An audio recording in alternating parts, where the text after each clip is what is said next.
Today, we're breaking down 6 supermarkets you should be extra careful with when buying chicken, and why so many people feel like chicken has changed lately. You're not crazy if you've noticed it. The flavor isn't what it used to be. The trays feel wetter. The meat can look oddly pale or grayish, and sometimes the texture turns out weirdly uniform, like it was designed to behave a certain way in a factory line, instead of coming from a healthy bird. You've probably had the same moment a lot of people have had recently. You open the pack, and there's far more liquid than you expect. You pat it down, you season it, you try to cook it properly, and it still shrinks, still releases water, still tastes bland, and sometimes it comes out springy or rubbery instead of tender.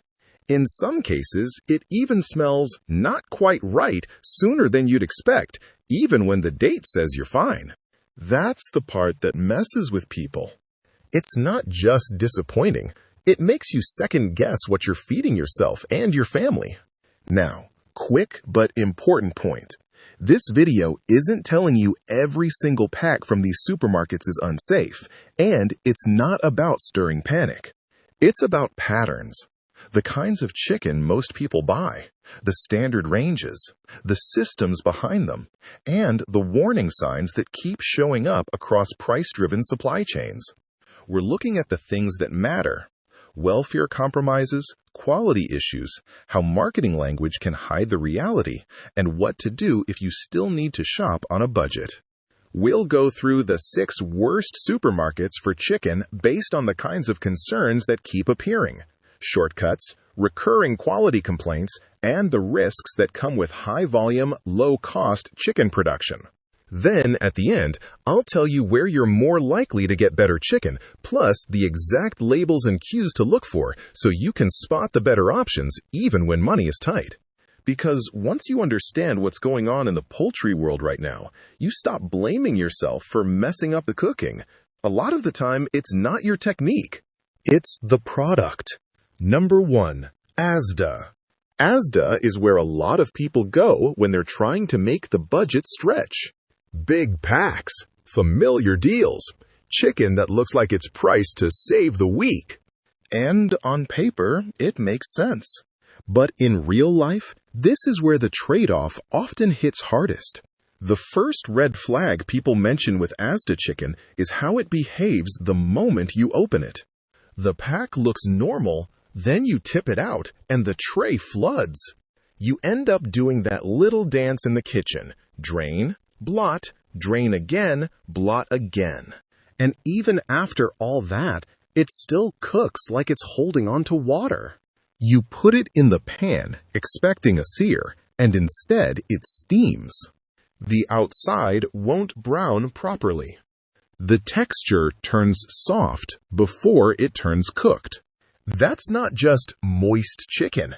That's chicken from birds pushed to grow fast, often under intensive conditions where the structure of the muscle just isn't as strong. Fast growth sounds efficient, but it can lead to meat that's fragile. It breaks down quicker. It goes from raw to stringy to rubbery in a smaller window, which makes it harder to cook well even if you know what you're doing. And taste-wise, it can be flat. People keep adding seasoning and wondering why it still tastes like nothing. Because seasoning can't fix chicken that didn't build real flavor in the first place.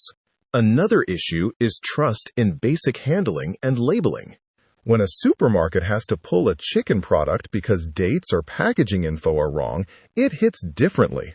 Chicken is one of those foods where you rely on the label. If the label feels sloppy, it makes you wonder what else is being rushed. So with Asda, the big takeaway is this: the low price can come with hidden costs that show up in the kitchen. More water, less flavor, less predictable cooking. If you've noticed chicken meals feeling heavier, blander, or just off lately, this is one of the places where that complaint comes up again and again. Number 2. Tesco. Tesco's biggest strength is also its biggest problem. It feels normal. It's the default supermarket for a lot of households. And when something is the default, you stop questioning it. You see the same packs every week, and your brain files it under safe enough. But chicken is where safe enough can become a trap, because packaging language does a lot of heavy lifting. Tesco shelves are full of comforting phrases that sound meaningful but don't tell you much. Words like farm fresh, reared with care, quality assured, responsibly sourced. Here's the problem. A lot of that language is marketing. It can describe a story without describing the reality. It doesn't automatically tell you stocking density, breed type, growth speed, or how the birds actually lived. And most shoppers aren't standing there doing label detective work. They're tired, they're hungry, they're trying to get home. They grab the standard line because it's what's there and it's what the budget allows. The issue is that standard line chicken across huge supermarkets often comes from similar industrial systems designed for volume and speed. That tends to mean mild flavor, high water loss, and that samey texture that feels strangely consistent from pack to pack. The other trust issue with a giant supermarket is that you often learn things late. When scandals happen in the food industry, the public usually finds out after the fact, not because companies volunteer it. That's not unique to Tesco, but Tesco's size makes it feel more personal because so many people rely on it. And when we talk about bacterial risks or antibiotic resistance concerns that can show up in supply chains, this is where it gets tricky. You can't see that risk in the tray. It looks like chicken. It smells like chicken. It cooks like chicken, and yet the risk lives in the invisible stuff: handling, processing, hygiene, and the wider farming system behind it. That's why "it's been fine for me" doesn't always mean the system is strong. It can just mean you've been lucky and you cooked carefully. So with Tesco, the warning isn't everything is terrible. It's that the standard chicken people buy out of habit can be a lot lower quality than the branding makes it feel. Number 3. Sainsbury's. Sainsbury's is especially disappointing because it sells a vibe. It sells reassurance, softer branding, careful wording, that sense of we're a bit more premium, a bit more thoughtful. And to be fair, they do have higher welfare options on the shelves. But most people aren't buying the premium line. They're buying the standard packs, the everyday stuff, the weekly basics. And that's where the gap between image and reality shows up. A common complaint with standard Sainsbury's chicken is texture. People describe it as spongier, wetter, and oddly uniform. That uniformity can sound like a compliment until you cook it. Then you realize it doesn't behave like chicken you remember. It can feel engineered. It doesn't tear the same way. It doesn't bite the same way. It's not always bad, but it's often not satisfying. Then there's the more space messaging that some supermarkets use. Even if a supermarket gives birds more space than the minimum, that doesn't automatically mean the conditions feel natural. If the baseline is already cramped, a little extra room can still be crowded. And crowded indoor systems come with stress factors, air quality challenges, rapid growth issues, and less natural movement. All of that affects welfare, and welfare affects meat quality. Label clarity matters too. On premium lines, you may see stronger certification cues. On standard lines, you often get vague wording. And when labels are vague, the consumer does what consumers always do. They fill in the gaps with the story the brand is selling. That's the trap. So Sainsbury's makes this list because the standard chicken doesn't consistently match the clean and careful identity the supermarket projects. Number 4. Lidl. Lidl built its reputation on value, and plenty of people love it for that. Simple stores, low prices, fewer frills. And if you're trying to feed a household in a cost of living crunch, value matters. But chicken is one of those products where ultra-low pricing almost always means something got squeezed. You can't produce large volumes of chicken at rock-bottom prices without pushing the system hard. Faster growth, tighter production, more pressure on the supply chain. What this can look like at home is chicken that's hard to cook nicely. You go for a pan-sear, and it turns into a puddle. You roast it, and it shrinks dramatically. You slice it, and it has that dense but stringy thing going on. Or the opposite, it turns mushy. And when people say, "It's not my cooking, I swear," they're often right. Some chicken gives you a wide margin for error. Some chicken gives you a narrow one. Fast-grown birds can also carry more water and have different fat distribution. That doesn't automatically mean unsafe, but it can mean you feel different after eating it.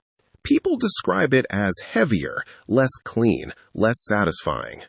Like you ate a lot, but didn't actually feel nourished. And here's the uncomfortable truth. None of this needs to be illegal to be a problem.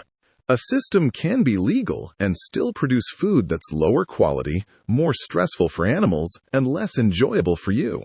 So with little, the warning is about what the pricing model usually requires behind the scenes and how that shows up in the tray and in the pan. Number 5. Morrison's. Morrison's leans hard into the British farming image. It's one of the supermarkets that wants you to picture fields, local supply, and a direct relationship with British producers. That story matters to people, especially shoppers who are trying to support local farms and avoid long, complicated supply chains. The trust problem comes when the lines blur. When chicken is presented in a way that makes shoppers assume one thing, but the reality is more complicated, it creates a gotcha feeling. Not because imported chicken is automatically bad, but because the customer believed they were buying something specific, a certain standard, a certain system, a certain origin. And origin matters more than people realize. More travel can mean more handling. More handling can mean more opportunities for temperature issues, packaging issues, and general loss of freshness. You might not spot that on the label, but you can feel it when the chicken cooks watery, smells stronger than usual, or just doesn't taste fresh. Morrison's absolutely sells good chicken too, depending on the range. The problem is that the standard packs most people grab quickly don't always line up with the image people have in their head when they shop there. When a supermarket trades on trust, any confusion around origin and transparency hits harder. So, Morrison's makes this list because the British farm story can create false confidence unless you're carefully reading every pack. Number 6. &S. This is the one people don't expect. Marks & Spencer has a reputation for being the safer bet. Premium feel, higher welfare messaging, slower grown promises, cleaner labeling. And honestly, compared to many standard supermarket ranges, &S often does better on paper. So why include it? Because no brand is immune to failure, and chicken is a high-risk product category. When something goes wrong with a chicken product at a supermarket that people trust the most, it's a wake-up call. It shows that premium packaging doesn't magically protect you from supply chain mistakes. There's also a specific risk with coated or pre-seasoned chicken products. They look ready. People mentally file them under safer because they're processed, breaded, and sold like convenience food. But they're still raw chicken unless clearly labeled otherwise. And when contamination issues happen with these products, the danger is that people might undercook them or handle them casually because the product feels less raw than a plain breast in a tray. The bigger point here isn't never shop at &S. It's that trust can make you careless. And chicken is exactly the food you can't be careless with, no matter where you bought it. So, M&S makes the list as a reminder. Even the polished supermarkets can have weak points, especially with ready-to-cook chicken products. So, where can you still buy decent chicken? After all that, the obvious question is there anywhere left you can actually trust? Yes, but the list is shorter than it used to be, and the safest move is learning what to look for rather than relying on a logo. Option 1. Waitrose. Waitrose is one of the few supermarkets that has consistently positioned itself around higher standards. When their chicken is good, you notice immediately. Less tray water, better texture, more flavor, more predictable cooking. The meat browns properly instead of steaming. It holds together instead of collapsing. And after the meal, you don't get that, "Why do I feel weirdly heavy from chicken?" feeling that some people describe with cheaper packs. Option 2. Ocado. If you shop online, Ocado can be a strong option because cold chain handling and picking systems can be tighter than a busy store environment. You also tend to get clearer product information and more higher welfare choices in one place. The difference isn't magical, it's practical. Less time sitting in warm aisles, less handling, and often a better selection if you're specifically choosing organic or higher welfare lines. Option 3. Co-op. Co-op doesn't always get credit for chicken, but they've made visible improvements in welfare and transparency compared to some competitors. Are they perfect? No, but moving in the right direction matters in a market where a lot of brands are racing the other way. The best option? Your local butcher. If you want the simplest path to chicken you can trust, it's still the butcher. Not because it's trendy or because we're romanticizing the past. Because it's direct. You're buying from a person, not a system. You can ask questions and get real answers. Where did it come from? What breed is it? How was it raised? How fresh is it? And butchers usually know, because their reputation depends on it. Chicken from a good butcher often smells cleaner, cooks cleaner, and tastes like chicken should. It doesn't dump a lake of liquid into your pan. It browns. It tears properly. It actually feels like food again. The most important takeaway. I get it. Not everyone has a butcher nearby. Not everyone can pay premium prices every week. And in a cost of living crisis, nobody should feel guilty for doing what they need to do to feed themselves. But if you can do one small upgrade, even occasionally, make it this. Buy the best chicken you can afford as often as you can. If there's a farmer's market near you once a week, go once. Talk to the producer. Ask where the chicken came from. Buy direct if you can. That's how the good producers survive, and that's how you get food that actually feels nourishing again. The goal isn't just avoiding bad supermarkets. It's moving toward better signals, clearer labels, better welfare standards, shorter supply chains, and accountability that isn't just printed in soft, comforting language on the front of a pack. If this breakdown helped, like and subscribe, and send it to someone who's been saying, "Why does chicken taste weird lately?" because they're not imagining it either. And if you want us to do the same deep dive on eggs, beef, fish, or the sneaky marketing phrases supermarkets use to make low standards look wholesome, tell us in the comments. We